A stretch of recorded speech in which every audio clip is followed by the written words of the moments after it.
CVA's AccuraSeries, Bagara barrels for guaranteed accuracy, nitride for guaranteed rust proofing, and a rifle guaranteed to be the best muzzleloader you've ever shot. CVA, it's just a better gun. All right, guys, it's time to go on over and do this week's Pictures of the Week. This week's Pictures of the Week are being brought to you by our friends over at Flowers Deer Processing and Garden Center. Now, they'll be opening up coming up this coming weekend on the 25th with the opening day of archery season, and they'll be open from then all the way through the rest of the season, so be sure to get down there and let them take care of all your processing needs.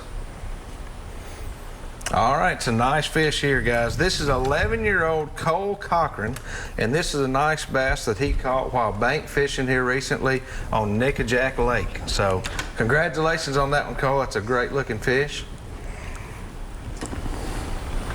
All right, the big catfish here. This is Alex and 8-year-old Noel Rogers, and this was a 43.5-inch long catfish that they caught on the, I hope I'm saying this right, the Conagry River over in South Carolina. So congratulations on that.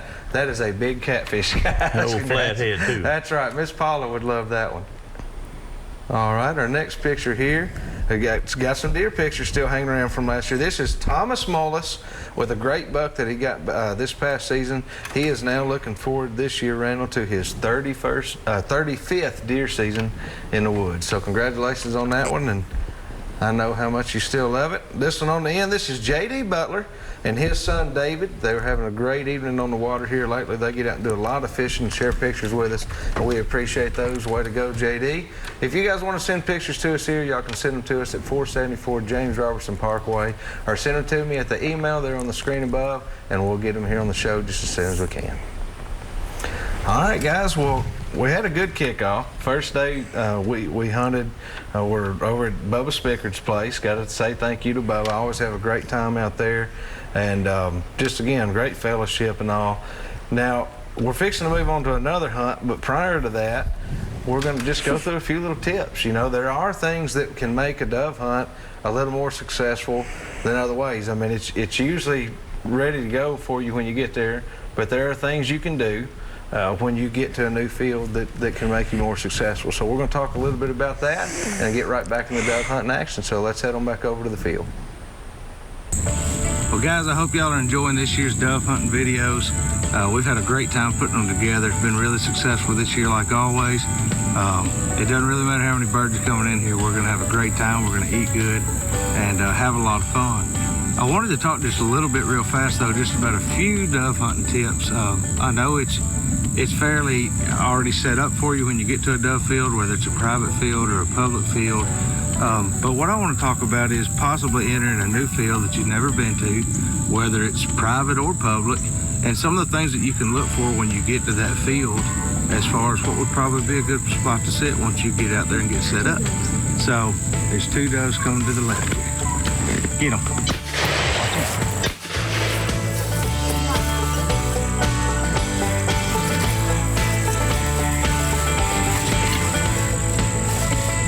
Good job, girl.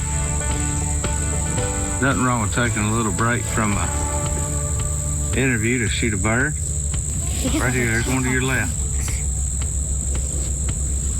There you go, ladies and You need to get reloaded, don't you? Mm-hmm. All right, go ahead and kick that now. So one of the first things we want to mention is one that a lot of you already know about, and that's power lines. When you have a set of power lines on the field, it's most likely the destination that most of the doves coming into the field are going to be heading to. What they want to do is they want to sit on those power lines and watch over the area that they're going to feed before they actually drop down in there to feed. That's a mechanism that they use to protect them from predators, so that's one of the reasons that they do that. But let's say you get out there and you're looking around and you don't see any power lines, for example. You can also look for one of my next favorite things to try to find on a dove field, and that's a dead tree. If you can find a dead tree out there, or even a tall tree with a dead top in it, and it's especially if it's higher than some other trees around it, that's going to be an area those doves are going to be flying into, trying to get landed in that dead tree. Another great place to sit. I also like to look around the field to see if I can find low spots, like a V cut in a tree line or a low area. A lot of times the doves will use that low spot to enter a field or exit a field, either one.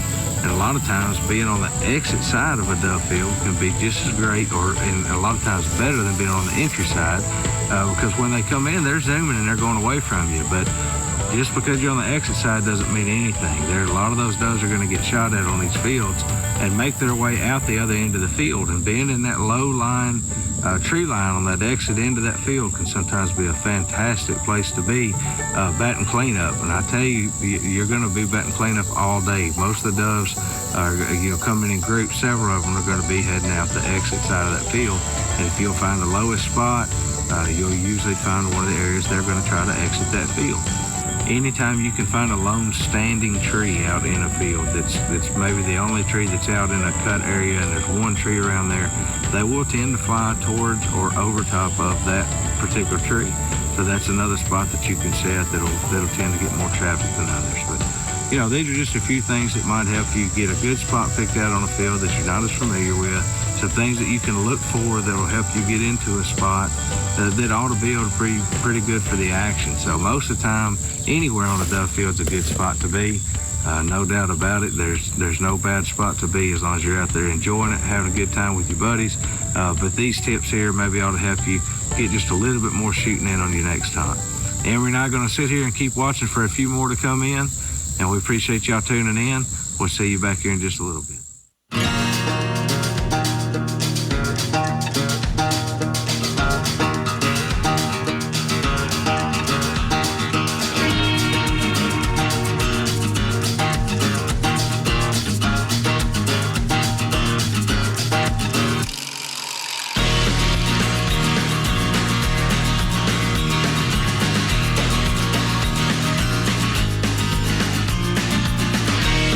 There you go. Watch him. Right here, Derek. Get him. He's coming. Get him. Get. Oh, somebody else done got him. Here comes one. He's coming back. Y'all be ready.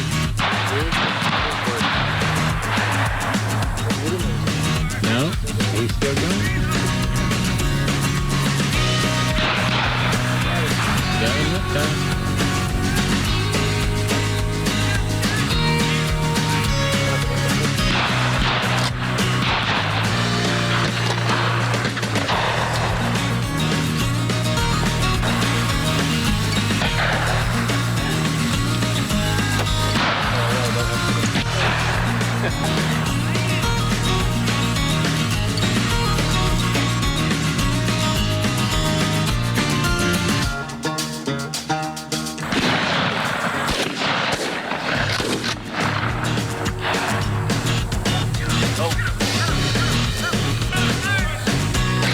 Here he comes, Terry. He's coming. Got him. Got him! Good shot!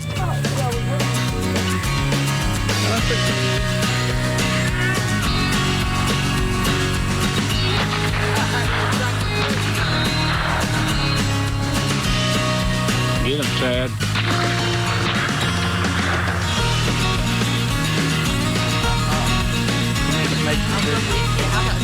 Nope, you ain't gonna do it. You'll tell me. I know it. I'll start that way, she'll start with me, then she'll turn and go the opposite way.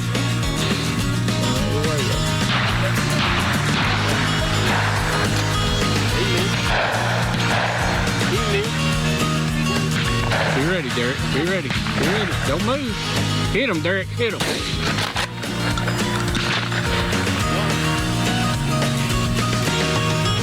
Coming back. Shoot now. Oh, got one. Oh, there's some right there. Chimney sweep. He's coming over. He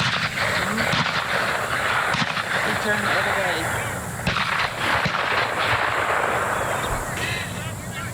We ain't that bad.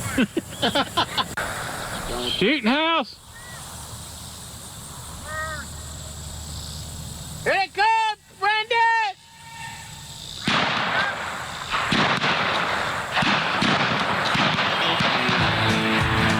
One down.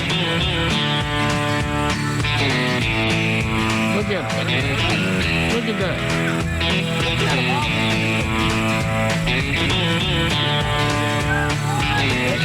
You ready, Derek?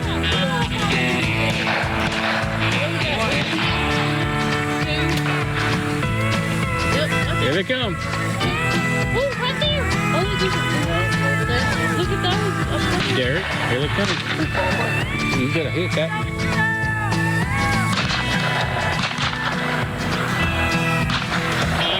Here you go, Derek. Look, to the left. They got him.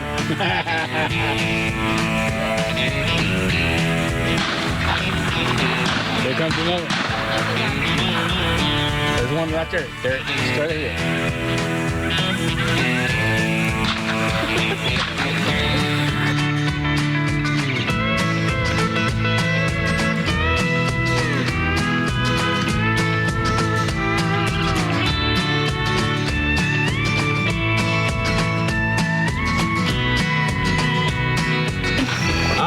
Show of hands, who got a limit today? All right, show of hands, who shot at a limit of birds today?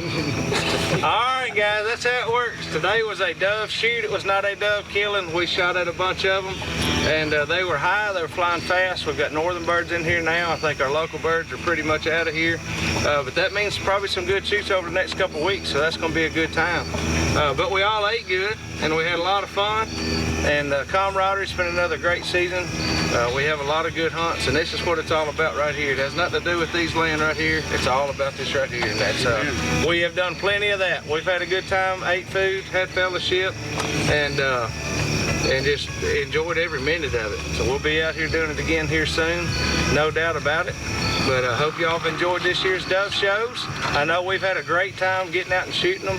About time to go get those tree stands fixed up and fastened down and make sure they're ready to go, because about 3 more weeks, and that's what we're going to be chasing. So, guys, we're going to get ready to head back over to the studio. We'll be back here in just a minute with some more Southern Wood Warriors.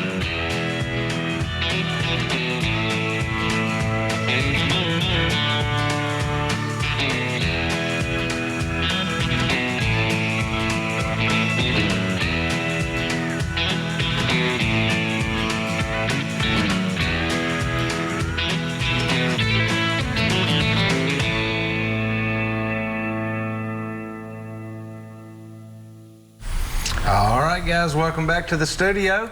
And again, just another great time, you know, getting together. yeah. Had another great shoot over there at that place as well. And kind of a lot of the same group hunts with us all the time. And then we always have new people join us and guests and things like that. And there's just not many things like it, is there, guys? It's become one of your favorite things to do, hasn't it, Emory? Oh, yes, dove hunting is one of my favorite seasons now that you taught me. Now that you're getting it figured out, it's a lot better, isn't it? Well, guys, we're going to go over right now and do this week's product of the week. This week's product of the week is being sponsored by our friends over at Caney Fork Outdoors. Y'all can find them at CFOutdoors.com, or get off I-40 at the Center Hill Dam exit there and go to the bottom of the hill and make a right. You'll find them at the Big Rock Market. Let them take care of all your kayaking needs and get you out there on the beautiful Caney Fork River. All right, guys, I'm sharing one tonight that I actually share every time we're fixing to open deer season.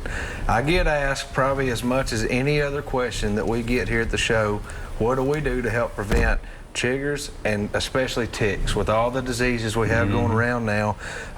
I use Sawyer. Now there are other good products out there, but I can take and treat my clothes with this, and for 6 weeks or more, I'm good to go.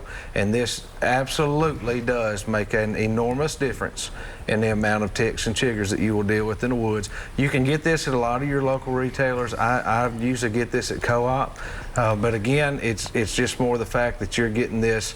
Put it on your clothes. Do not put it on your skin. This is to treat your clothing only. And once you treat it, let it dry out overnight, and you're ready to go again for at least 6 weeks. So good stuff, and it'll really protect you, because you don't want to end up with one of those nasty things they can give you. Guys, we're going to get ready to take another quick break. When we come back, we're going to open up the phone lines, and we'll have some more Southern Woods and Waters.